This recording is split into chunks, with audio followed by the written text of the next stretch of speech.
Good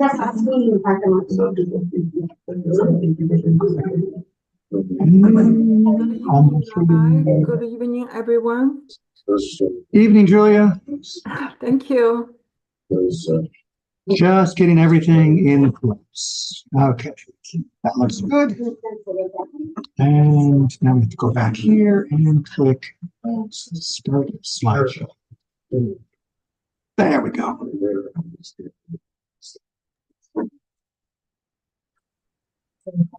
Okay. All right. We have just a minute left to go, but I'm going to go ahead and just do a little recap just to try and keep us in the time slot. Last week we began our Anyone Can Pray by talking about general idea of prayer, structure of service, and I want to review just a couple terms that I used last week because I plan to use them a lot as we go through this whole course. And those are the two words keva and kavanah. So keva, as we talked about before, actually I can go back to that slide if it will help. Keva is that basic formal structure. It is what prayer do we do when, which words do we use in it, especially what are the opening or closing blessings to a particular prayer, what do we do during different times of year, different times of the day. Keva is sort of what people think of when they imagine Siddur. It's the actual printed stuff on the page. If I do it the right way, I've done it right. Kavanah, which we talked about in more detail last week, so go back and watch that video if you missed it, is what we actually mean when we are praying.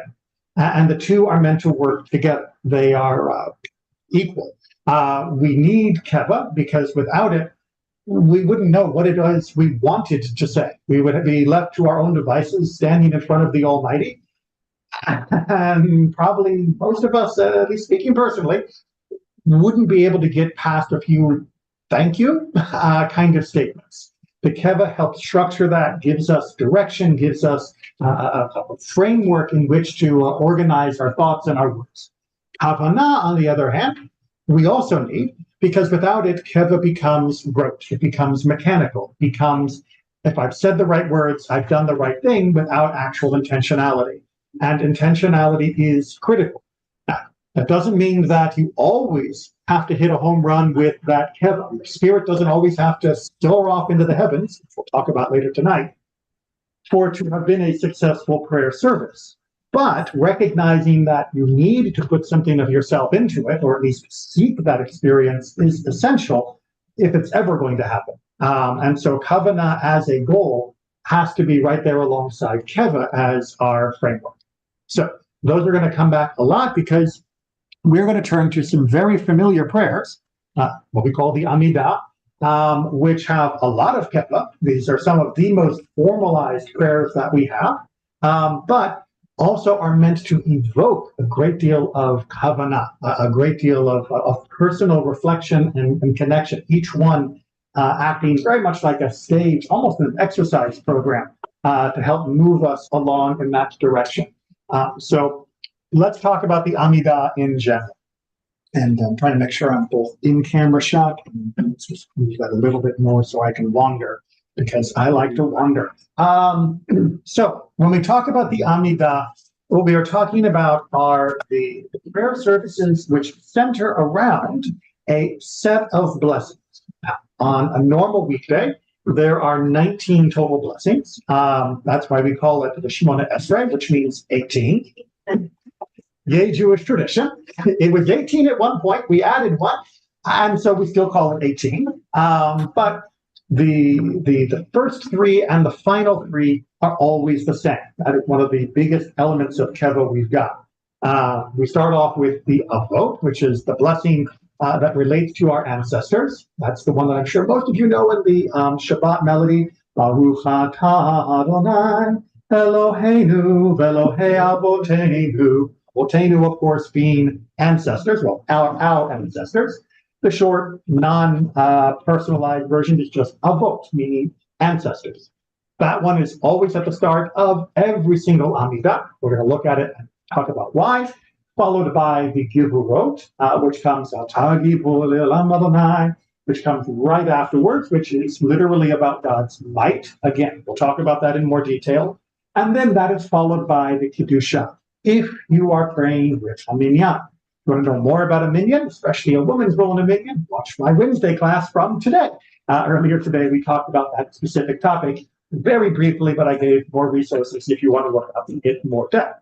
The Kedusha, or the singular version when we're not with a group, has to do with holiness. And there's a lot of variation there, which we're going to talk about as well. So those three always come at the beginning. There are three other ones which always come at the end, Mitzvah, which deals with sacrificial service, Modim, which deals with gratitude and thanks, and then Shalom, either Sim Shalom or Shalom Rav, whether it's morning or evening, that's our Teva again, which deals with the theme, of course, of peace, of Shalom. But we're not going to talk about those ones tonight because we've got only so much we can do in one session. Okay, now, the thing to know about the Amidah, of why this is so fixed, why this is so central, is because the Amidah traditionally, classically, originally was composed as a prayer service that mimicked the timing, if not the content, of the sacrificial service. And that meant just as we had a morning sacrifice, we have a morning prayer, shacharit. Just as we had an afternoon sacrifice, we have an afternoon prayer, mincha. And just as there was the final disposition of any of the remnants on the altar in the evening, we have an evening prayer service known as Mariv. Well, let me give one more. And just as on Shabbat, Rosh Chodesh, or holidays, we would have an additional sacrifice, we get Musaf as an additional Amidah. People often say, Rabbi, we just did the Amidah right before the Torah service, and now we're doing a different Amidah, but it's still mostly the same. Like I said, 3 at the beginning, 3 at the end. They're the same. We're just changing the little bit. Why are we doing this? Because we would have offered 2 sacrifices on a regular Shabbat. In the ancient world, we will offer 2 Amidot, the plural of Amidah, on our current Shabbat. And we're going to talk about what it means to be making an offering of prayer as we go through. But there was a question that was in the way. Wasn't the afternoon sacrifice a grain sacrifice? Yes, but it was still a sacrifice. Right. Yeah. There's nothing in the prayers really to delineate the difference? No. So that is, except for Musaf, none of the actual Amidas that we do mention the sacrifices, except for Ritzeh, where we say, it would be nice if Jerusalem was restored again and the temple rebuilt. But we don't go any more detail than that, and we don't go into the specifics of the sacrifice that would have been morning, would have been afternoon, or other times, except for Musaf. On Musaf, both for Shabbat and for Rosh Chodesh and holidays, we do specifically mention the particular sacrifices that would have been made on that day. This is not a big deal on Shabbat. It's just woven right into the pages that are there, although there is an alternative selection if you find the concept of sacrifices hard to relate to get that kavanah to. There is an alternative on 188b, I believe it is. Yes, 188b, which talks about the same themes, but without the potentially difficult to get our head around concept of sacrifice. I've done a lot of other classes about sacrifices, so we're not going to rehash that all here. Certainly, if we have time at the end, I'll be happy to come back to that topic, though, if someone wants to, but we've got other things to do before we do that. It's impossible to teach everything that always could come up in any given topic. But yeah, it can change in Musaf, but the other ones do not. And that is because Musaf was specifically seen as connected to that exact day, as opposed to morning services, which were just morning services. Now, the idea here is, of course, that our prayers were intended to stand in for what used to happen at the altar, in the underlying fact that when we offer our words and our heart, we are doing exactly now what our ancestors would have done at the altar. When the Kohen would sacrifice something, they had to say something and they had to feel something when they were preparing the sacrifice. It wasn't just bring in the cow, lift its head, and mechanical. It was a focused activity. And as such, we are capturing that essential element without the cow. And that means we are doing what the sacrifices were meant to do, which is to draw us closer to God. The sacrifices where there is a very physical, tangible way of doing that, We don't have quite as physical or as gritty a way in the modern world, but it is still physical nonetheless. Amidah means standing. It is literally named for the physical posture that we adopt during it. Of course, mobility issues or other reasons, you are always welcome to sit if necessary, but it is customary to stand for the Amidah, and as we'll talk about when we get a little bit further on, we stand feet together. It is a posture of respect. Where did the person who brought the sacrifice stand? Well, there were different stages of the sacrifice, of where the animal was brought in, of where the animal was prepared, of where the animal was slaughtered, how the blood was gathered, how it was sprinkled on the altar, how the parts were dismembered, what was turned into smoke, what was not, what was eaten, what wasn't. It's quite a, well, there's entire volumes of the Mishnah dedicated to exactly how all this worked. So we're not going to go through the full stations of the cross for the sacrifice. I saw Joseph stand first, sorry. It's dealing with the choreography, because here in the military Siddur, it says it is customary to take 3 steps backward and 3 steps forward. We exit our metaphysical state as symbolically approach God. Exactly. And we talked about that just a little bit at the end of last week, but we were running out of time because we had a lot of preliminary things to talk about. And much of the posture here is entirely about mimicking our normal human posture in front of people that we respect. The ancient world and pre-modern world, that was royalty. And you would never just like walk up, hey, how you doing, Your Highness? You know what you doing? You would never do that. You would enter the king's presence, and then you would hesitatingly step forward before making your case, your appeal, your petition, your expression of gratitude, whatever it would be. And our ancestors felt, as we talked about a little bit last week, that it's important that we use as much respect for God as we would for a human being. Not because God demands it, but because our own mind often has trouble disassociating the signs of respect we give for humans with the feeling of respect that we should give for God. So if we treat God too familiarly without giving God the same respect we would give to a dignitary, then we run the risk of actually downgrading God in our emotion and cheapening the experience for ourselves of that communication. It's, humans are complicated. It's the short version of that.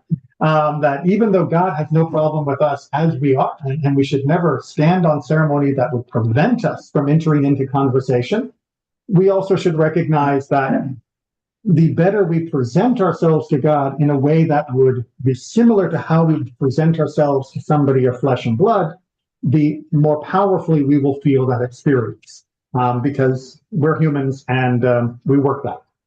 Okay, so shouldn't be a barrier, but it is often a good idea to use. Okay, now let's take a little bit of a look at the Amidah itself. This is the Avot.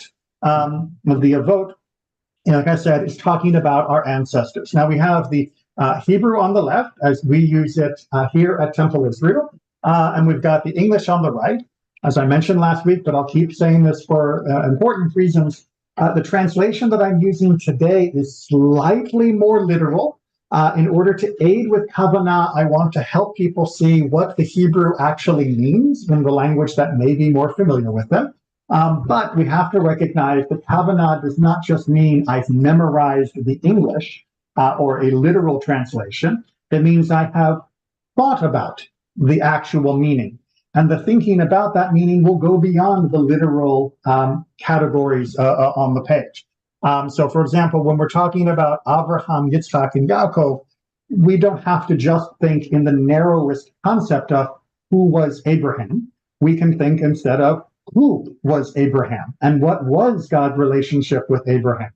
That's going far beyond just the literal words. But without the literal words, we often don't even see the keyhole that we're trying to open to move on to that next level of understanding and interpretation. Also, as I discussed last week, this is why we study prayer when we're not actually trying to do prayer. Because when we're trying to do prayer, particular themes and feelings will capture us for that moment. And for that section, we need to feel or explore a certain idea or emotion. And then the next time we stand, it may be a different set.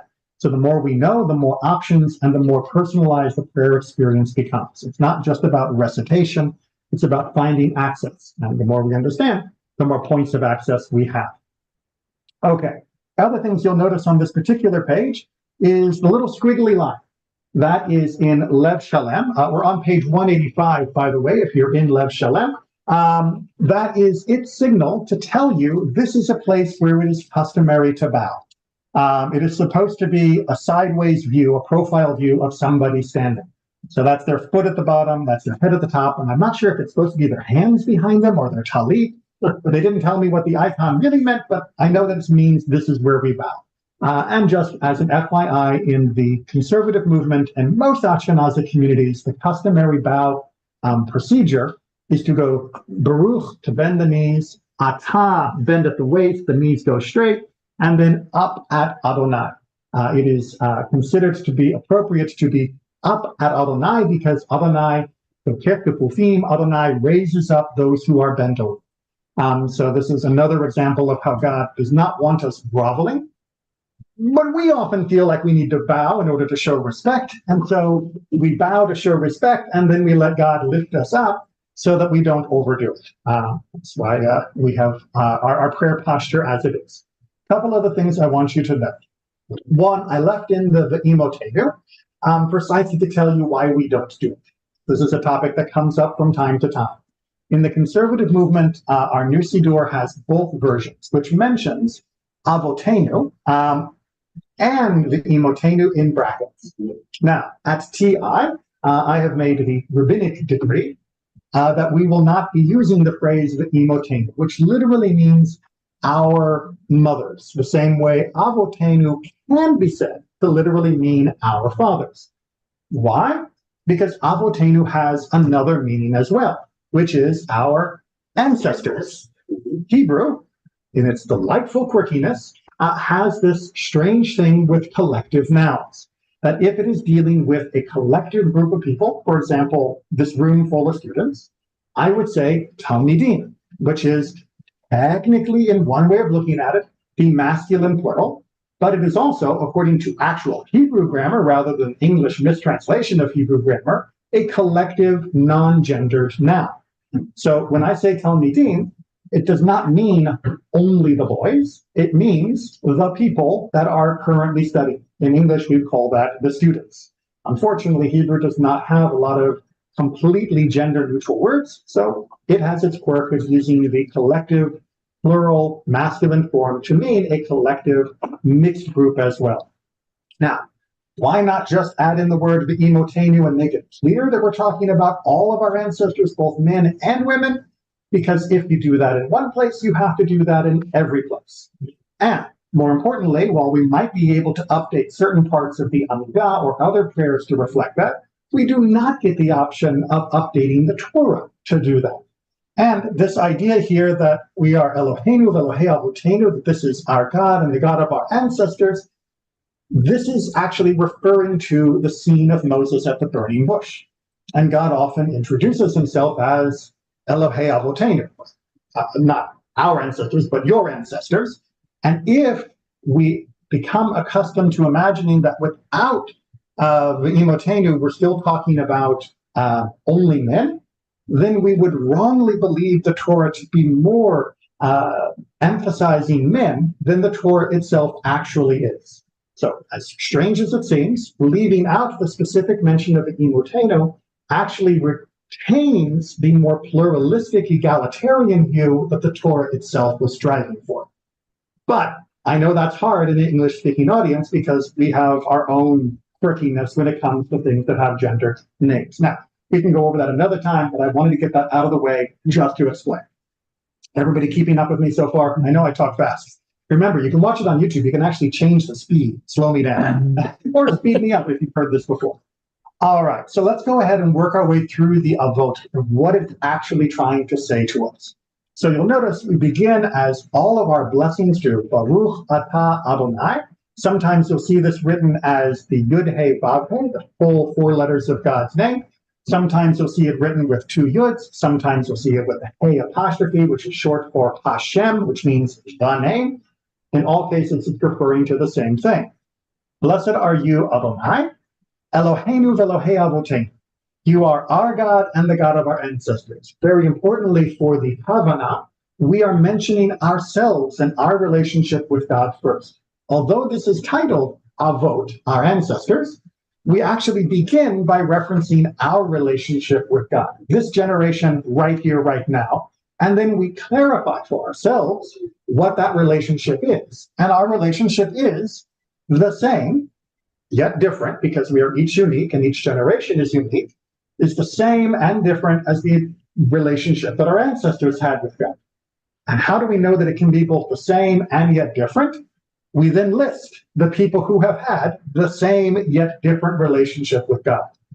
Abraham, Isaac, and Jacob have all had relationships with God that were the same. After all, God doesn't change between each one of them, but also uniquely different because each one of them approached God very differently, which is part of what makes Bereshit, the book of Genesis, so fascinating.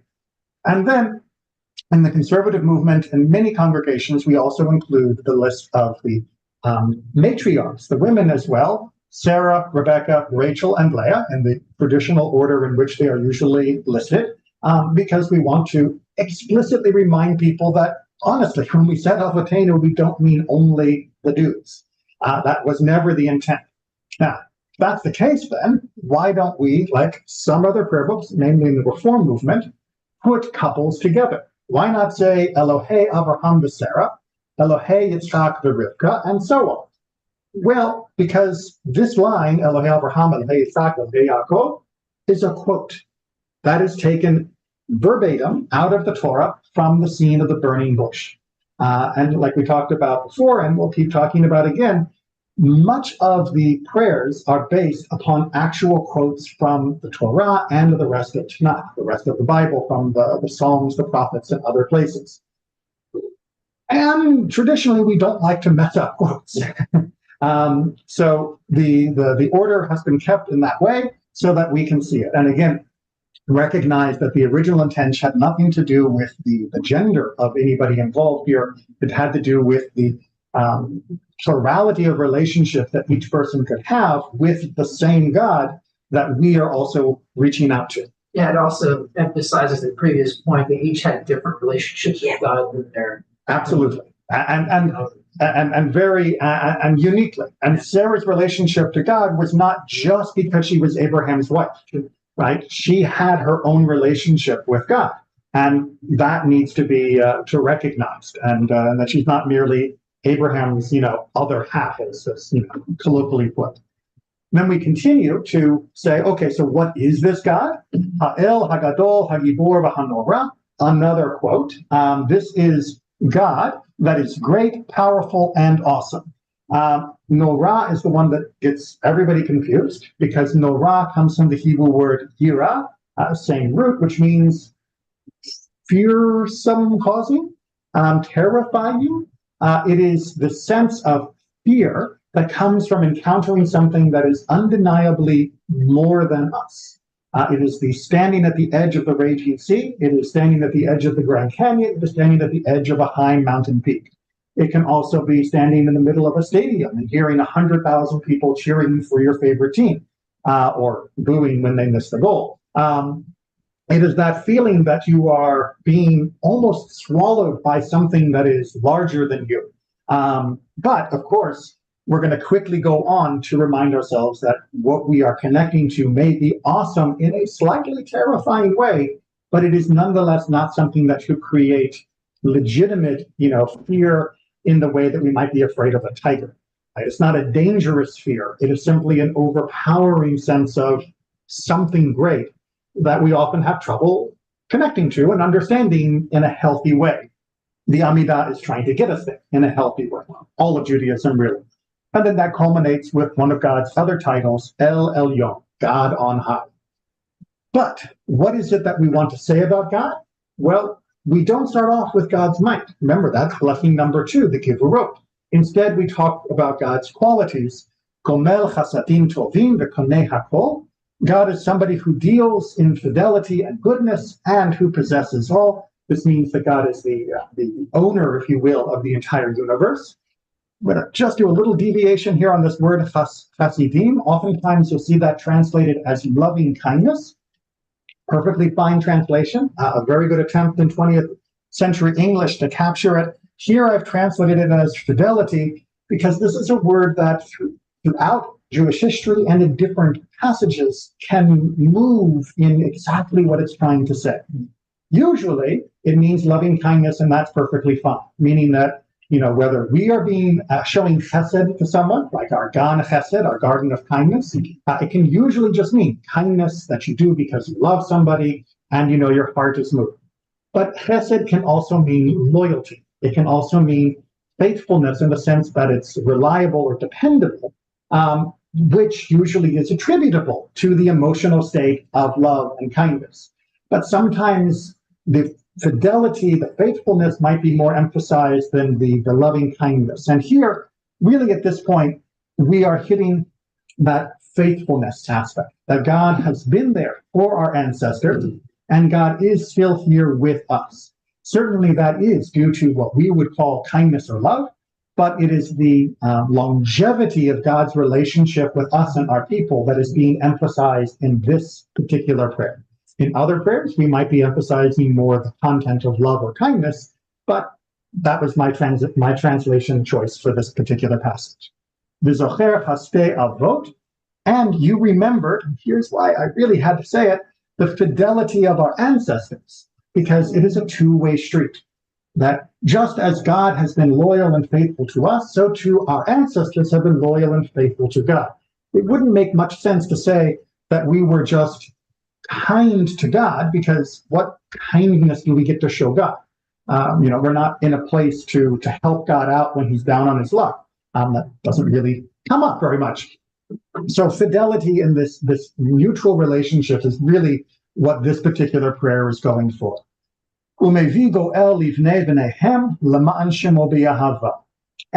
finally, to sort of bring the core of the prayer to its conclusion, the ultimate expression of God's fidelity to us, our fidelity to him, is God's fidelity in the future, which is God will bring a redeemer to their children's children, meaning our ancestors' children's children will get a redeemer.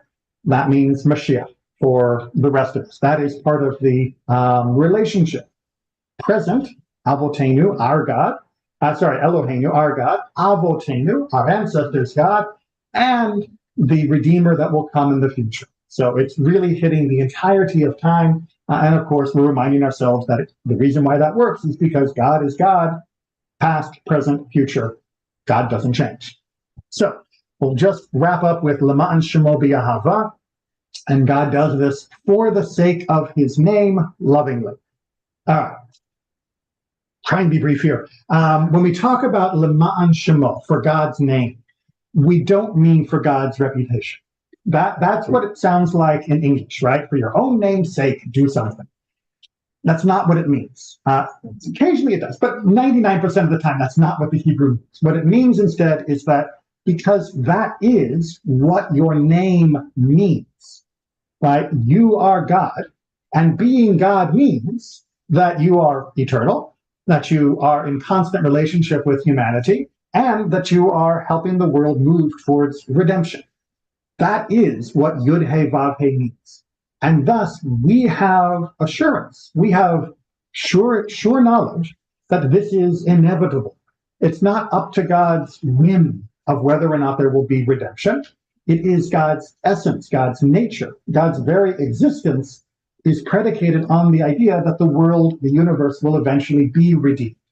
I know that's a lot of heavy lifting for the phrase Lema'an Shemo, but that is theologically what those words mean in rabbinic teaching. Okay, we all good so far? I know I'm throwing a lot out there. I hope some of it sticks. There's a reason why I'm recording this. Also in Keva, just as a reminder, there is a section that we will do B'aseret Yemei Tshuva on the days of repentance between Rosh Hashanah and Yom Kippur.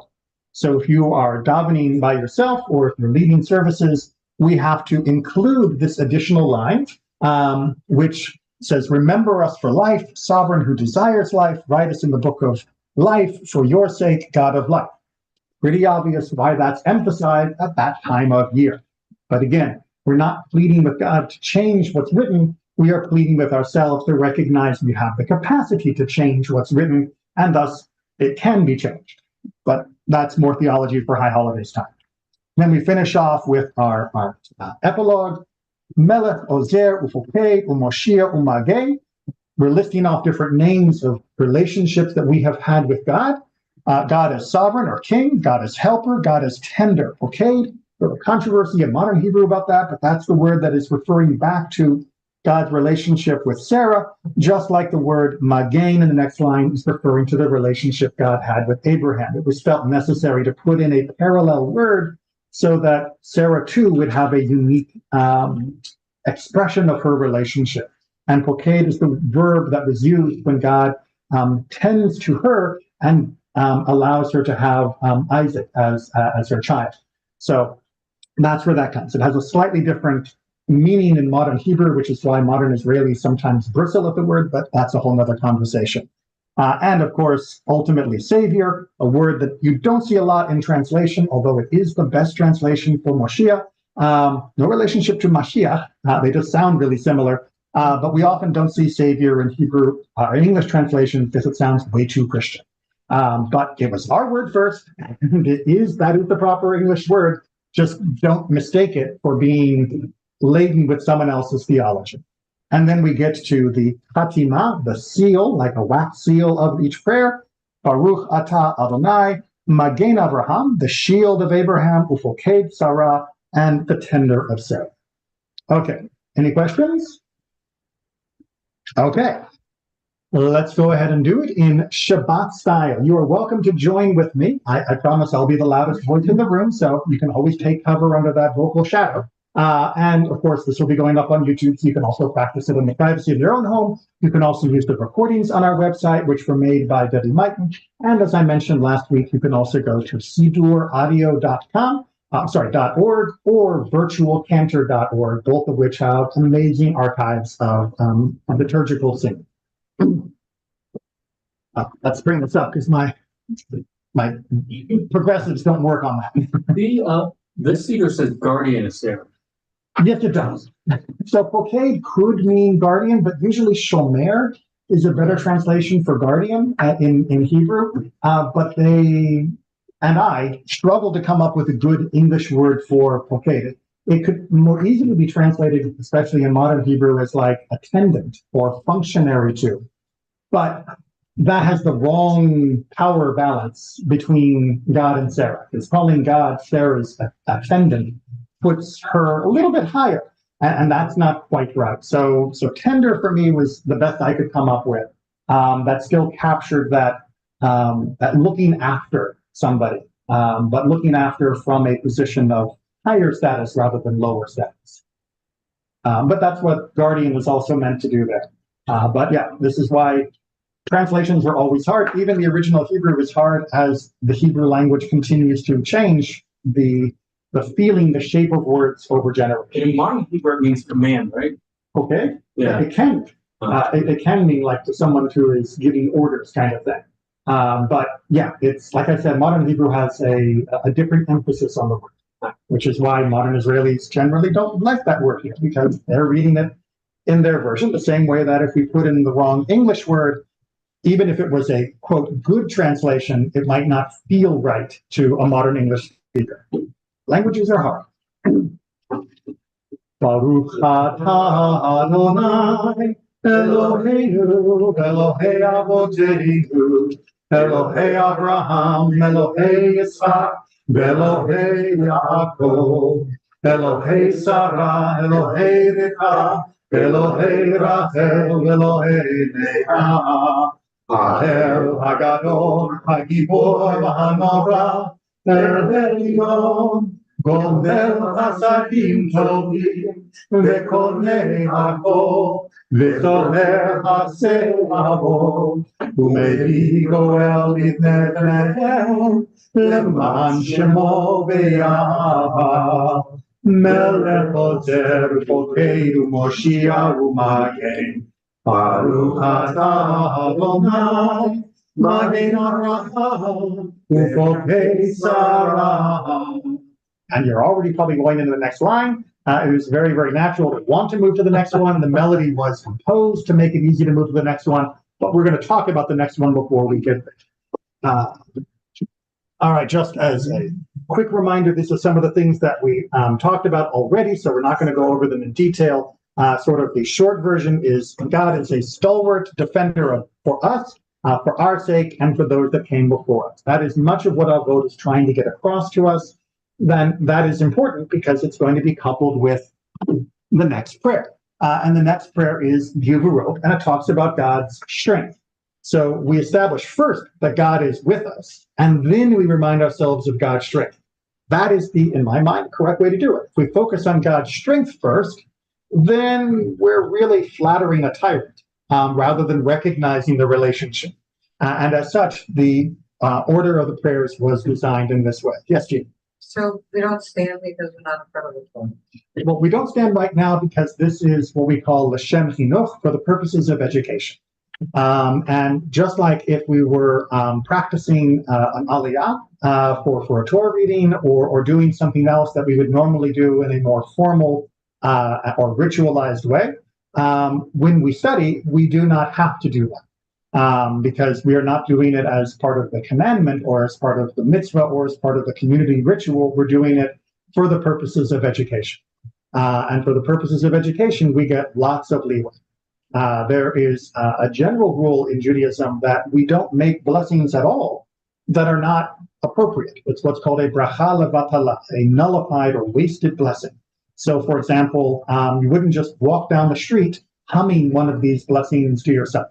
This is, I know it's catchy, but it's not appropriate to sing it cavalierly. However, for educational purposes, we can go over it 100 times, and that's perfectly fine. And it's not considered to be a misuse of the prayers. It's something we do in our school all the time. You repeat a blessing like the blessing over the motzi or something. Technically, you're only supposed to say that if you are actually going to be eating the bread, but we don't give them a piece of bread every time we do it. We like training adults. Say the motzi, give them the bread. But no, we have a lot of room for practicing things without having to have the additional requirements of normal ritual. So excellent question. So yes, and it's a good reminder that we do this with reverence for our educational purposes and our ability to connect better, but we would not do this as a karaoke night. No karaoke from the Siddur. Well, no karaoke from the actual formal blessings. There are songs, Adon Olam, for example, great karaoke selection. Get everybody singing together. All right. So now we come to Gevurot. Let's go through its basic translation, and then we will talk about why it's sitting here. So, Ata Gibor Leolam Adonai, you are powerful forever, Adonai. Leolam is a great word in Hebrew because it can mean both time, here forever, but Olam can also mean the world or the universe.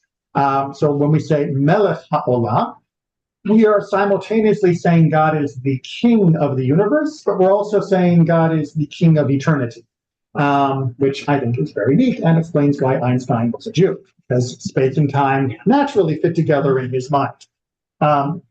And then we're going to get an example of this God being Gibor, God being mighty, Mechaye Metim Ata, because you are the giver of life to the dead.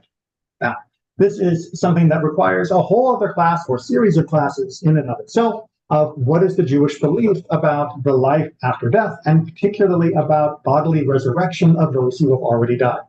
I'm just going to touch a very little bit on it to say in classical Judaism, which is where these blessings were composed, there was a widely held belief and assumption that indeed, at some point in the future, during the Messianic time, all those who had died would get a chance to be alive again and to live in the world as it was meant to be, fully redeemed. So everybody who lived from every generation when it was only suffering and pain would get a chance to live in this world as God had always hoped this world would look like if human beings had just been making better choices. Because it is kind of only fair. Exactly how that looks, how that works, what the timeline is like, that is subject to many, many debates and discussions. But the overall concept here that that which is dead can be alive if God so chooses it, as exemplified by Ezekiel's prophecy of the dry bones, is a strong pillar of classical Jewish belief. I will point out, in case you're thinking, well, that doesn't really make a whole lot of sense. How could that even work? One, if God can create a universe, God can bring someone physically back from the dead. And two, we are all made out of dead material. Right? That's what it is to be a material creature. All of you have cells that are made up of the molecules and atoms that you all got from something else, food, namely. And all of your food, whether it was vegetable or animal, got all of its bits from the dirt. And it went from the dirt into the grass, it went from the grass into the cow, it went from the cow into you, which means ultimately you are made up of dirt. That's what it is to be human being, and that's okay, because what did we say in the book of Genesis? That God made humanity from Adamah, from the dirt. And that is absolutely true. Up to this point, scientifically proven, 9 out of 10 doctors agree we're all made of dirt. But the important thing, of course, is that we are not just dirt, that we are alive. And that is the dead material being made alive. Mechaye, mechaye, of course, coming from the word you're probably familiar with, hayim, the word for life. That God is that which gives life to that which is lifeless. Hebrew is much more, if you haven't noticed already, elegant in its word construction. English takes a lot of words to say what Hebrew says in a few.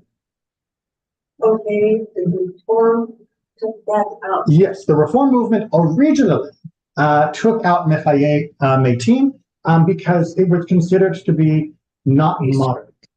When the Reform movement decided to update the Siddur, they wanted to make it much more modern. They took out the reference to a redeemer and put in redemption as a more generic concept. And they took out the reference of giving life to the dead and put in God gives life to all. And, it's a nice concept, and certainly it is true, but it is not keeping with classical Jewish construction, Jewish tradition. Okay, Rav Lahoshia, right? You are the great one of salvation. Again, Lahoshia, just like Moshiach on the previous page, really Savior, salvation. Those are probably the best English words to capture that concept. And then we've come in the right time of year, between Shmini Atzeret, the Sukkot, and Pesach, during the winter months, Mashiv Haruach Umorid Hagashem. You are the one that causes the wind to blow and the one that causes the rain to fall. I mean, come on. Honestly, God raises dead, he brings salvation, and he makes a little wind and makes some rain.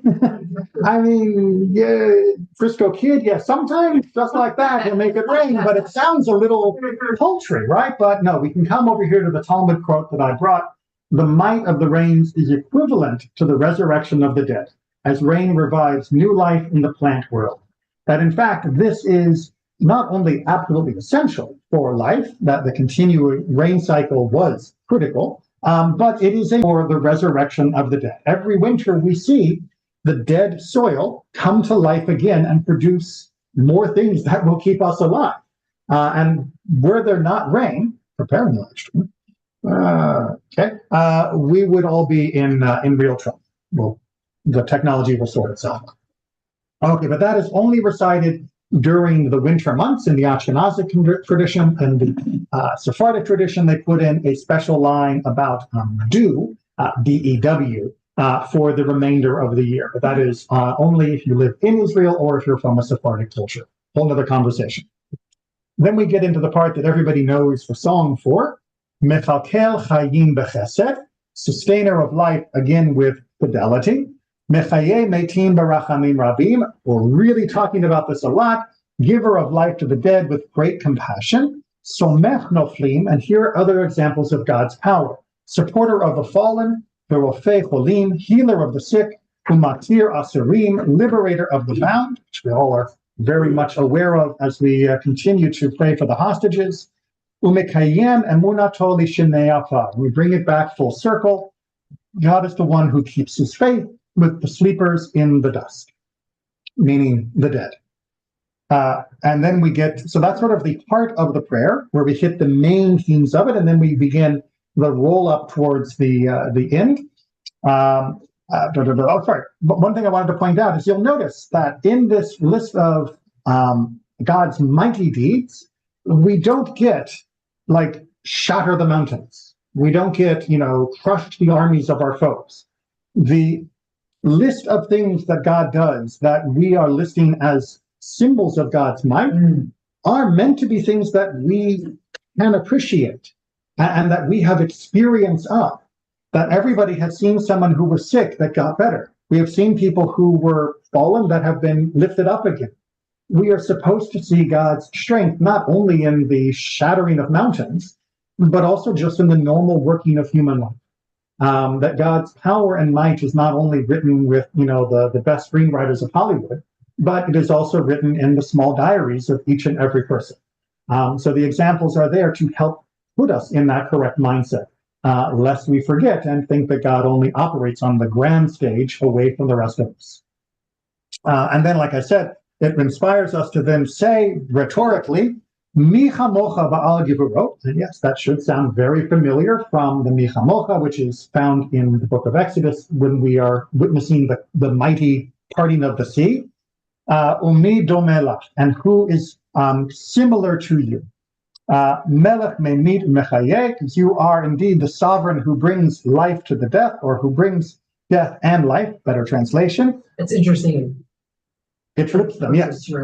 Exactly right, which is what we do in many parts of Jewish liturgy and based off the book of Job, Adonai Natan, Adonai Lakach, God gives and God takes, right? We recognize God as being part of all of us. Death is not some separate supernatural entity. Death is part of life, and death is ultimately conquerable by God. It's not God's enemy, it is really part of the working of creation, and in our conception, a temporary part of creation. We'll be dead for a little bit, we get to be alive again, and then the soul goes on forever. So, really, it's probably one of the least important parts, although, silly, it's one that I'm more than happy to encounter later on. Umatzmiach Yeshua, and bringing our rain theme together with life, use the metaphor of causing something to blossom or sprout, the one who makes salvation blossom. So that wraps that up, and then we throw in, if it is again those days between Rosh Hashanah and Yom Kippur, who is like you, Father of compassion, remember your creations with compassion for life, that extra emphasis on life yet again. And then our wrap-up, V'ne'eman ata lechayot metim, you are faithful to bring life to the dead. Baruch ata Adonai mechayeh hametim. You are indeed the one that gives life to the dead. Questions or comments before we do our musical? There's some bowing. There is not bowing. That's a great question. In the Reform movement, they bow during this blessing as well at the end. In classical Mishnah and Talmud rabbinic Judaism, up until the Reform movement, we, that is to say the rank and file, do not bow, except when we get to Modim, which is the second to last blessing in the Amidah. We bow at the beginning and end of the Avot, and then we bow at the beginning and end of Modim, which is the second to last one. We're not doing tonight, don't worry. But all the intermediate ones we don't. The higher in status you go, the more bowing you end up having to do, meaning that in classical rabbinic Judaism, if you were the king, you bowed for all of these, because the king was in more need of reminding of being humble. As opposed to the rest of us who are usually reminded by various kicks in the teeth on a daily basis that we are of modest compared to the world around us. So in fact, it is classic not to bow, and because Judaism is not without a sense of irony, the more a person bows unnecessarily, the more it looks like they think they're a king, and thus they need to bow. So it's actually considered more humble not to bow, except for the official keva places, which is, like I said, the beginning of the Avot, the end of the Avot, and then the beginning of Modim and the end of Modim. So if you bow out of those places, then it is displaying almost arrogance rather than the humility it is meant to. And sometimes bowing more means bowing less inside. Rabbi, why is there an M in front of Mahaya? Mechaye, Yeah. because it is the participle form. That is to say, when we say mechaye, we are talking about the person that does it. It's one of those weird verb constructs that turns an action into a person who does the deed. Write, writer. Drive, driver. Right? So chayim mechaye would be the version of the person who causes chayim to happen. So that's how it ends up there. Hebrew has these wonderful things called binyamin, these conjugation patterns, which are wonderfully logical, but also really, really complicated. But that's what's taking place there. And it's why we can recognize the root word. And then if we recognize the mem at the front is probably, especially in that kind of sentence, turning it into an actor rather than an action, then we can struggle with how to put that into English, because unfortunately English doesn't do those very well. Yeah, I thought Calling it a lifer doesn't work. I thought the mem turned into a verb. So there are some mems with a verb, but technically many of those are actually participles, but in especially modern Hebrew, we've turned those into the present tense verb, which officially biblical Hebrew didn't have. Because, yeah, not every language is the same. But that's a whole nother grammatical discussion that we probably don't have time for tonight. Okay, so let's do the melody for this. We are on page 186, or in the Gevurot if you are using a different version. Although I will say that, except for the Reform movement, you will find all other versions are pretty much identical to this one. Some of the time we'll talk about the differences between Sephardic and Ashkenazic versions. We'll deal with Ashkenaz for now. And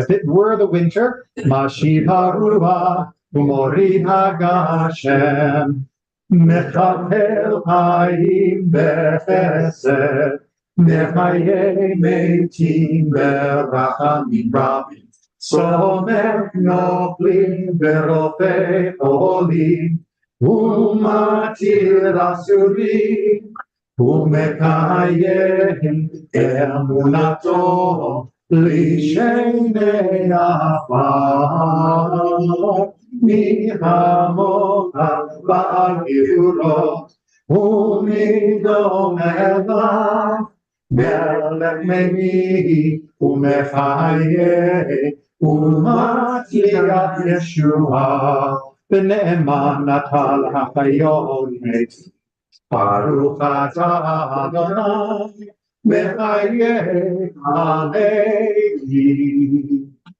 Okay. Now, these are the themes that we were talking about. I'll just put that up for record keeping. That this God with whom we reminded ourselves of that connection during Avot, this is the God that has power. Now, all of that could still lead us in a different, incorrect direction. Okay, we've got the idea that we have a connection with God, and then we get overawed by God's power. Okay, but that could still make us back away, right? Coming into contact with the giant, shining power station could make a person a little bit more cautious. Okay, fine, I know I've got a connection, but I don't want to get too close. What happens next? The Kedusha. We are immediately drawn into a closer relationship with God rather than being pushed further back, having encountered God's greatness. Like a magnet, God draws us in rather than God's greatness pushing us away.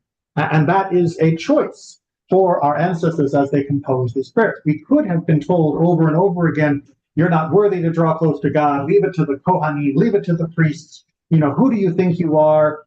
But that is not how our tradition has it. Our tradition does sometimes say, who do you think you are if you get a little full of yourself? It's a very famous Talmud story of somebody who, back in the old days, when much of this was done more extemporaneously, began to add to the additional praises of God, rather than just saying,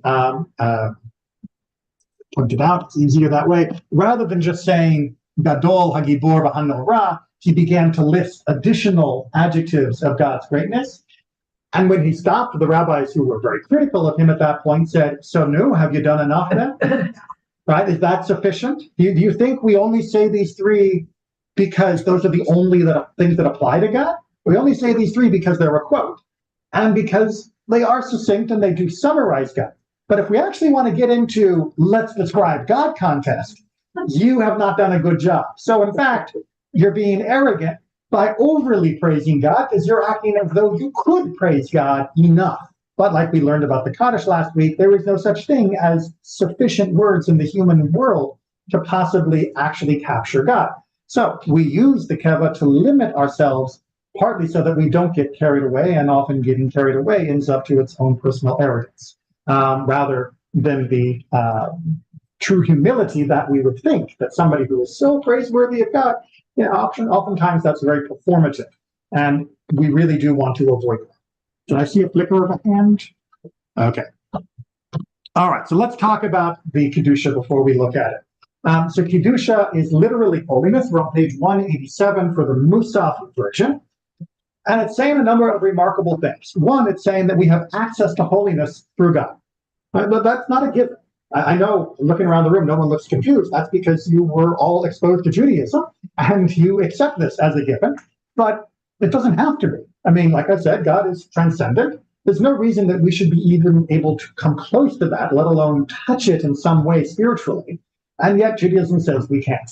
That we can, in fact, relate to and be part of that holiness of God. In fact, it goes so far as to say in the Kedusha that we take our place among the Malachim, among the angels. All those passages we read from Isaiah, Ezekiel, and other prophets that talk about the angels around God, well, we're right there with them. And in fact, this is the moment in the service where we are with them, that we are literally launching ourselves from ground, from the earth, up into Shemayim, up into the heavens, which we characterize, of course, by the customary lifting of ourselves up on our toes. I'll point out where that happens in the choreography. And each Kedusha is actually a little different depending upon whether it's weekday, whether it is Shabbat morning, or whether it is Musaf or other holidays. At Musaf, especially on Shabbat, we are ascending into that heavenly realm, into God's holiness, but we don't want to waste the opportunity. If we're already in the throne room and we are feeling close and connected to God, and we reminded ourselves indeed of God's might, it wouldn't hurt to mention a few very important features of the world that we think could be adjusted. And so the Kedusha very subversively tucks these into our experience of God's holiness firsthand. And that then really reminds us that holiness is not something that's just otherworldly. Judaism is not just about leaving this world behind to go to the holy realms. It is about being in this world, stretching into the holy realms, and then bringing them back to this world. Like somebody who reaches up to a line that's being thrown from a ship and then helps moor it to the dock in order that it can be connected. We are that rope that stretches between heaven and earth. And that is something that is exemplified how Kedusha works. And both our body posture as well as the text will reinforce that. Okay, so first of all, I want to give you a little bit of, it's the bar at the top hides that. A little bit of an example that the Kedusha changes more than all of the other prayers of the Amidah. The Kedusha is the ultimate flexible representative of the Keva that will help give us the Kavanah of any given service. The version here on the far right, that's the Kedusha for a regular weekday service. It's Tuesday morning, you're with the minyan, you got this part of the service, you do the Kedusha, it takes all of about 45 seconds. It's very minimal. But then much of the regular weekday service is truncated. You want to see an example of that? Come on Sunday mornings when we have our minyan right here. The whole service takes half an hour. And like I said, the Kedusha takes a very, very tiny fraction of it. It's still a taste of holiness. It is still a stretching of ourselves, reminding ourselves of that connection as we go about our work week and doing all of that. But our rabbis wisely understood that if they made the services too long during the days when we had jobs to do, that we would probably not show up for services. And so they made sure that it would be short enough, but still give us the right reminder. The middle one is the Kedusha that we are looking at here. This is the Musaf Kedusha for Shabbat. This one over here is the Kedusha for Rosh Hashanah Musaf. It's a little longer. It's a little bit longer, and it contains numerous additional passages and poems, some that you might be familiar with, like Unatana Tokef. the whole Ma'amim. These are famous piyutim, liturgical poems that have been written and added to different parts of the service. The core is still the same. There's still Kadosh, Kadosh, Kadosh tucked away in there, but other parts of it are there to move us, because on Rosh Hashanah, and Yom Kippur for that matter as well, the bridge between heaven and earth is supposed to be wider than ever. And that means we use that expansive time and that expansive space within our soul to touch many more aspects of what it means to be standing in God's holiness. Although because it is so long, we do not stand for all of this Kedusha. We do stand for all of those. This one, there are multiple. The ark is open, the ark is closed. Please rise, please be seated. Okay, so let's take a look at the actual Kedusha we have, which stretches over 2 slides, because the Kedusha is a little longer, and I don't know that we're going to get through all of it, but let's plow forward and see what we can do. We're definitely not going to sing all of Kedusha tonight, I can tell you that, because the Kedusha was the ultimate canvas upon which cantors would paint their liturgical glory.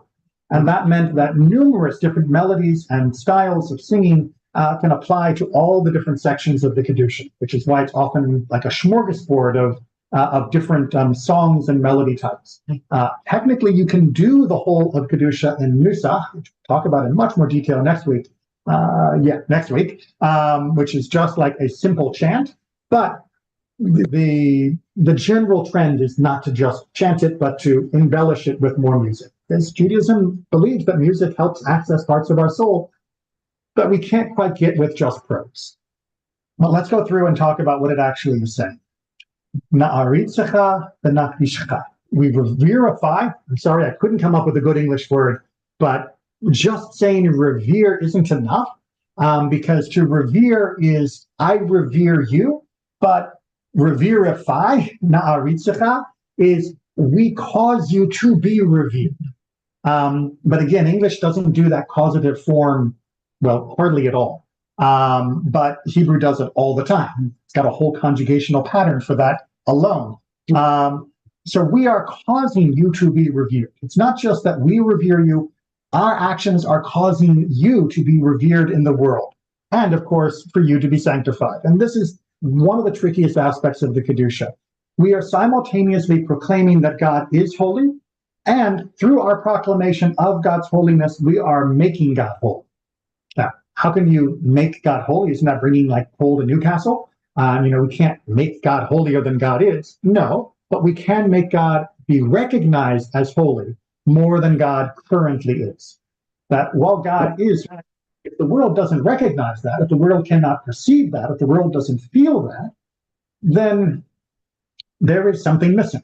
And it is part of our responsibility and our ability to actually make that holiness be felt in the world. Again, it's not about leaving this world behind. It is about taking the holiness of the heavens and bringing it into this world so it is felt more powerfully by us and everyone else around us.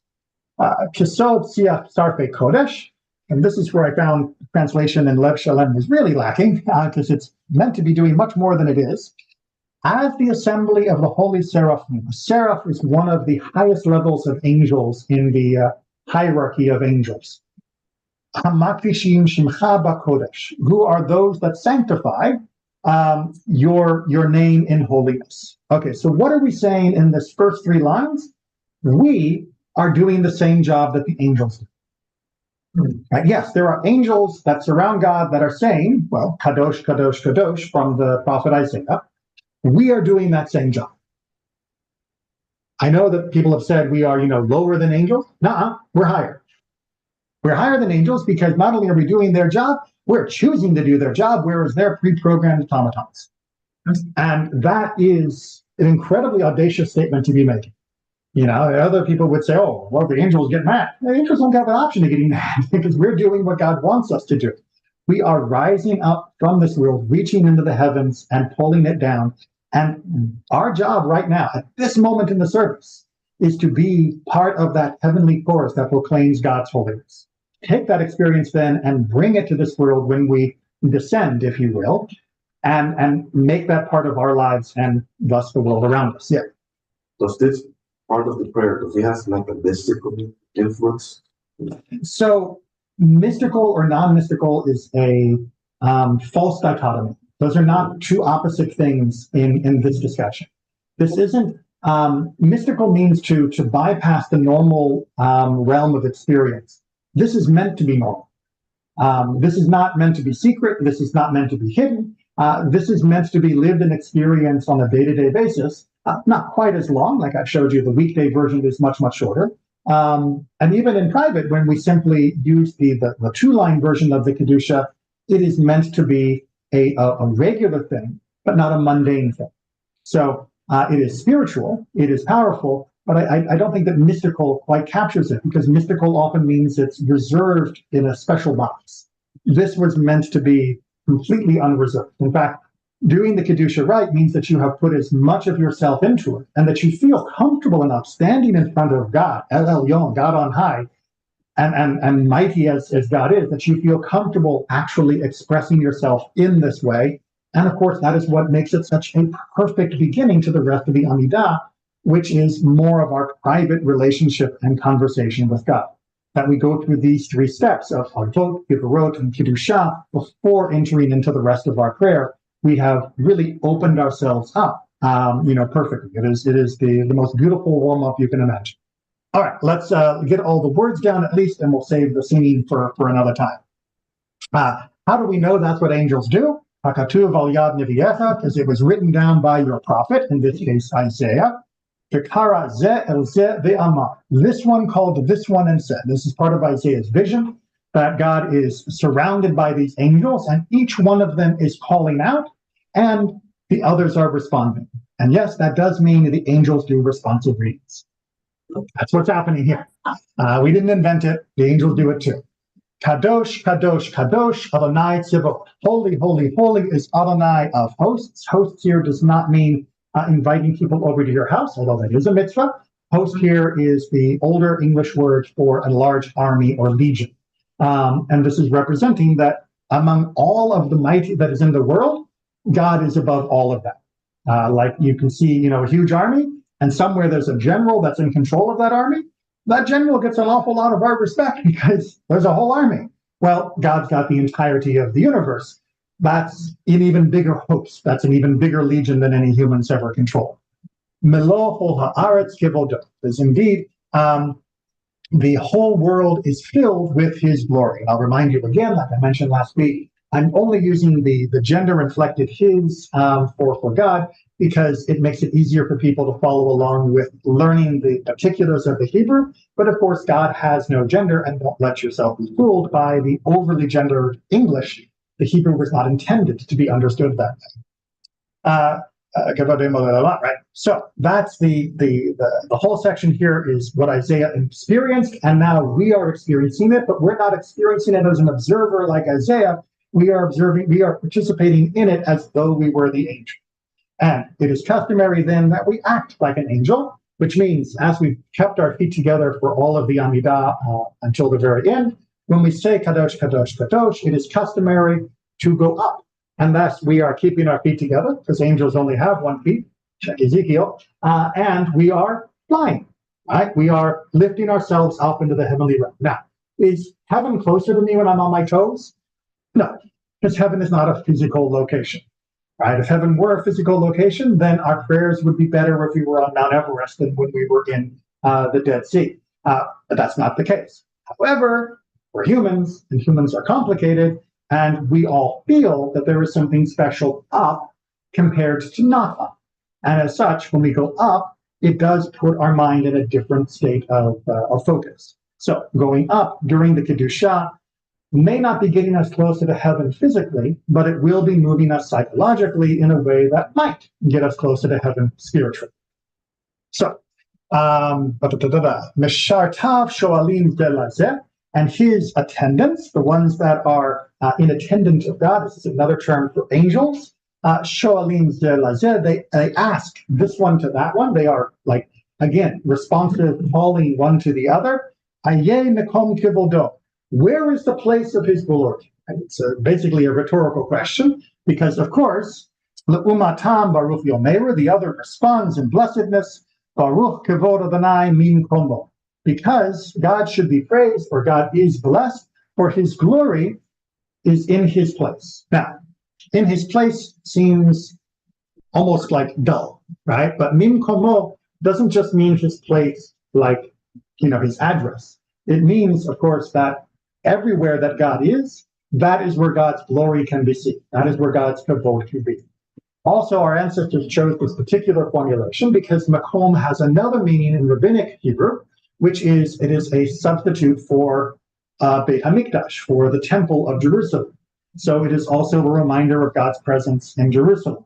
And it is, of course, the word that is used whenever we are talking to mourners. Makom yinachem etchem. May the ever-present God, you've probably heard me translate, but makom literally means the place. So if I were being literal, I would say, may the place grant you comfort, which doesn't sound right in English at all.